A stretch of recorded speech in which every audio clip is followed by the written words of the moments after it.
anomboka ny faran'ny herinandro avy izao ny volan'ny fifadiana Ramadan ho an'ny mpino silamo raha ho an'ny eto Madagasikara dia anomboka ny 17 na ny 18 volana Meo avy izao izany. Mitondra fanazavana misy kokoa izany i Megdou Omar El Kami eo amin'ny sariny Tsiry Rakotorsan. Raha ny marina dia tokony Sabosy le 27 na Lahady le 28 satria io moa zany raha ny tena marina arakaraka ny fahitana ny volana no mibaiko ny fanomboan'ny volana Ramadan sy ny famaranana ny volana Ramadan. Raha marisotra zany dia hoe Sabosy na Lahady zany ny Ramadan tonga magnentana ny mpino silamo rehetrarehetra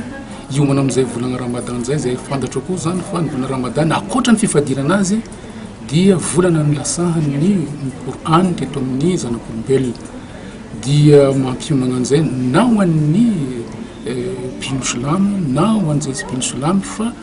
fiarahany io satria ny filaminan'ny firenena sy ny tanindrazasika no ny zava-dehibe ka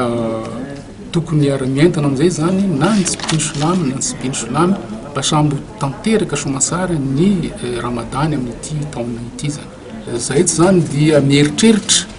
ny hitondra fanazavana ho an'ny daolobe fa sy ho an'ny mpino silamo sy irery ihany zany ny zava-dehibe ny message hoentin'ny Qur'an ho anjanak'olombelona eto ambony tany ity zany ka hisy eritreretina zany hisy mety zoma na Sabosy eo hisy fandaharana zany hanazavana kokoa sur le plan philosophique ny message de l'islam